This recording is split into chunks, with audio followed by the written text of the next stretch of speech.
What's the cutest request that broke your heart after? The cutest guy in school, Elliot, leaned in so close our breaths mingled and asked, "How do I get close to your best friend?" Elliot was the kind of gorgeous that made girls walk into lockers, but he sat there looking genuinely lost. "I've never been on a date," he admitted. I almost laughed because he'd had at least 3 Valentine's offers this year alone. "You literally have girls throwing themselves at you," I said. He shrugged. "Sure, but it's different when I'm the one doing the chasing." I just freeze. I want this promposal to go well. That's when I realized he wasn't playing dumb. He actually didn't understand he was attractive enough to where planning a promposal wasn't even necessary. But then again, the girl he wanted to take was none other than the most beautiful, talented, intelligent girl in the school, my best friend Vianne. With green eyes and light brown hair and an acceptance letter to Yale, there was nothing missing from her. Elliot slid over a small envelope. "Here's my bribe." I almost started hyperventilating. Comic-Con weekend tickets and a free hotel? Holy mother of all. I shook his hand enthusiastically. 3 weeks. I'll teach you everything in 3 weeks. First week we studied the basics. After school, I taught him to how give compliments without sounding like he was reading from a script. "Notice the small things," I said. "New earrings, if she looks tired, if she changed her hair." He was clumsy at first. "Great haircut. You look pretty beautiful." I burst into laughter while he glared back. Compliments aren't about the adjectives you use. It's the heart, the sound, the honesty. He nodded, then looked me in the eyes. "I like the way your eyes get brighter when you talk about something you love." My face flushed as he grinned. "That's good," I managed. "Save that for Vianne." The practice continued, and by the end of the week, he was a complimenting machine, and I was immune to his one-liners. Well, almost immune. By week 2, we'd moved on to actual romancing. We met up for a picnic at a popular dating spot, became competitive at bowling, and hung out at his place to watch movies. In the evening, we practiced slow dancing in the garage, stepping on each other's toes for fun. "Dates are pretty great. I don't know why I kept freezing up before," he said, spinning me around. "That's because most people our age do way more on dates." I made kissy sounds in his ear, and he jumped back, staring daggers at me for teasing him. I grinned as he helped me back up. "Let's practice slow dancing too," he suggested, slipping his arms to my waist carefully, making the heart in my chest pound wildly. "Is this okay?" He breathed against my hair. I could barely breathe, let alone answer. The night before the promposal, I helped him pick out his outfit and style his hair, exactly the way Vianne preferred. "Do I look good?" For a second, I forgot how to speak. "You're like a prince," I breathed, then quickly added, "That's what Vianne would say." We did one final practice run in the park. He'd strung up fairy lights and held onto my hand gently, stroking the back of it with his thumb. I stared up at him, at the large brown eyes sprinkled with golden speckles from the fairy lights, and smiled. He leaned in slowly, but just as I closed my eyes, he paused, dropping my hands and took a step back. "Vianne's going to love this." Reality crashed back hard. My heart squeezed painfully while I forced myself to agree. "I think you'll do perfectly." I reminded him Comic-Con was the same weekend as prom. "I know," he said. "Thanks for bullying me.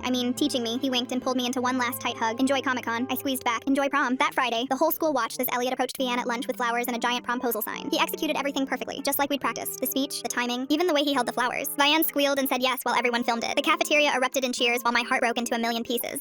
How could I have let myself fall for a guy who was clear from the start? He wanted Vianne, not me. Elliot's eyes found mine in the crowd for just a second before Vianne pulled him into a hug. I quickly wiped away tears and walked off. I left school early, claiming I felt sick, which wasn't entirely a lie. I texted Elliot a simple, "Thank you for the tickets. Have fun at prom." He responded immediately with "Wait," and then nothing else. That Saturday, I put on the cosplay Elliot and I had talked about during one of our late-night nerdy conversations. It was from the anime we'd bonded over, the one he'd pretended not to love. I went to the convention center alone, telling myself I was going to have an amazing time. Who needed Elliot anyway? I had freaking weekend passes to Comic-Con. The convention floor was packed but somehow felt painfully empty. I was examining a limited edition figure when I heard my name. I turned around and there was Elliot, still wearing his promposal suit from yesterday, now wrinkled and untucked. My brain couldn't process him being here. "What about prom? What about Vianne?" He stepped closer. "My friend Kurt is taking her." I realized something after I asked her. He paused. "I'd rather be a nerd with you than be anything else people want me to be." He pulled out a crumpled piece of paper from his pocket with my name. "Will you go to Comic-Con with me?" "We're already here," I laughed. "Then will you go to every Comic-Con with me?" "Yes."